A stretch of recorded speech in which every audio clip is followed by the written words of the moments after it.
Hi there folks, welcome back to Rule of Thumb. Today I got a video by special request. People have been watching the Aldi hauls that I've been putting up, and they have seen me with the Naan garlic bread. So I'll bring this in closer for you here. And I always talk about how I use this to make pizzas, and people have said, well, can you show us how to do it? So that's what we're going to do tonight. So, when I buy these, sorry for the noise. When I buy these, I bring them home and I put them directly into the freezer, just like they are. And they keep in there. I mean, you know, they don't last around our house for very long, but I would imagine they'll probably keep in there for, 3 to 6 months or something like that. So what I do is I use a regular cookie sheet and I put parchment paper down, and then I throw the pieces of naan on the cookie sheets. Now, why parchment paper, you ask? Does it affect the cooking? Does it help them come out better? No. The reason why I use parchment paper is because when we're done, I fold this up and I throw it in the garbage and I put the pans back in the cupboard and cleanup is done. It's real life, folks. Rule of thumb for this video, keep it simple. Alright, so I always make 4 whether we're going to eat them or not because we like leftovers. We'll eat this cold right out of the refrigerator, so it comes 4 to a package. I always make the 4. But you could very easily make 1 and put the rest of them back in a Ziploc bag and throw them back in the freezer, or 2 or 3, however you want to do it. Do what works for you. So, got the crust laid out. The next thing I use, also from Aldi, I mean, theme here, you know. This is, can you see that? Is it close enough for you? So it is roasted garlic Alfredo sauce. I always have this in my pantry. I use it for a number of dishes, but this is its probably most prolific use. And it's just a good heaping tablespoon on here. I just use the back of my spoon to spread it out. I don't like super saucy pizza. Josh doesn't like super dry pizza, so I try to get right in the middle. And a good heaping tablespoon works for us. Now, as I'm doing this, I'll talk about some alternatives here. You can use a red sauce. If you've got leftover spaghetti sauce, if you've got pizza sauce, or if you just got, regular tomato sauce, add some herbs and spices to it and make something to put on a pizza. So you could use a red sauce. You can use barbecue sauce. I've used barbecue sauce in the past to make like a barbecue chicken pizza. Get creative. There's lots of things you can put on here. All you're looking for in a sauce is something that's going to give you a little bit of moisture, because I know there is such a thing as sauceless pizza, but to me, it just doesn't sound right. So, we got a little sauce on there. I'm going to get rid of my spoon. Now, from here, possibilities are endless. What we're going to use tonight is, I have my home canned turkey sausage. Now, I made this before I started doing YouTube. So when I get to the point where I'm going to need to make some more of this, I'll make a video for you.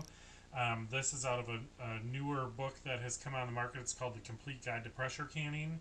And we'll be talking about that in a future video. I'm going to give you folks a little sneak peek. I am going to add a segment to my channel. I'm not sure yet if it's going to be weekly or bi-weekly, but it's going to be called Cookbook Corner. Now, some of you who know me, and have known me for years, know that I am obsessed with cookbooks, and I pretty much rarely go more than a couple weeks without getting a cookbook somewhere, whether it be an old cookbook. I love cookbooks that are pre-1965, or a new cookbook that catches my fancy.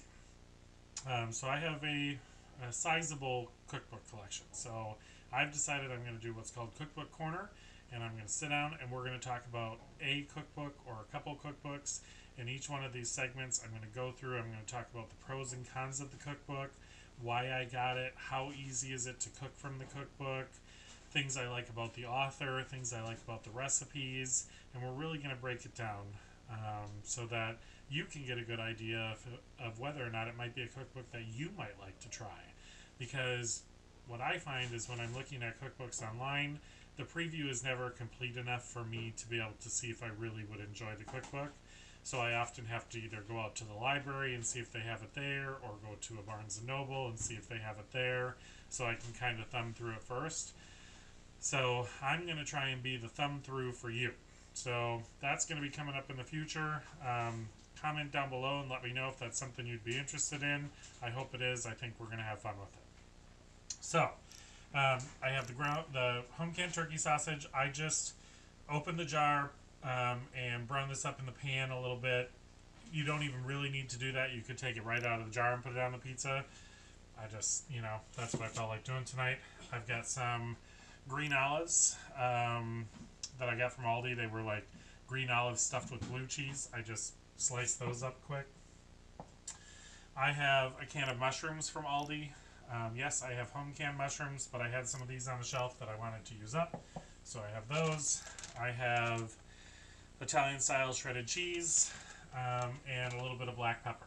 So what I'm going to do is, with some clean hands, freshly washed hands, I'm going to evenly distribute these ingredients throughout the pizza. And as I do that, I'm basically just trying to, very evenly distribute it. It doesn't. You don't have to use everything. The pizza doesn't have to be overloaded. You just want a little bit of flavor on each pizza from each item. So this is, the other reason why I really like the parchment paper is because if it falls off, the parchment paper catches it. Less mess, less fuss. I'm all about it, folks. At the end of the day, if we can save ourselves a little stress from cleaning up, or the extra work from cleaning up, that's what we should be doing. So I am going to go ahead and continue to layer these ingredients on here. I'm going to bring you back and show you what it looks like when I get to the point that I'm going to put them in the oven, and I'll show you that, and we'll see you in a minute. Okay, folks, I thought I'd bring you back here before I put the cheese on to talk about fresh ground black pepper. Now, most people are, kind of on the fence about pepper. You either love it, you hate it. Some people are like, well, I could take it or leave it. I love pepper, but I will also say that a little bit of fresh ground black pepper does kind of liven up a dish. Now, a lot of people wouldn't think, oh, I should grind some black pepper on the pizza when I'm making it, but it makes a difference. And all I'm doing, folks, is just a quick grind. I'm not overloading the pizza with pepper, but just a quick grind of pepper gives it just a little something that, wakes it up. So just kind of bring you in here so you can see what it looks like so far. So that's where we're at. Now I'm going to put some cheese on these and get these in the oven. So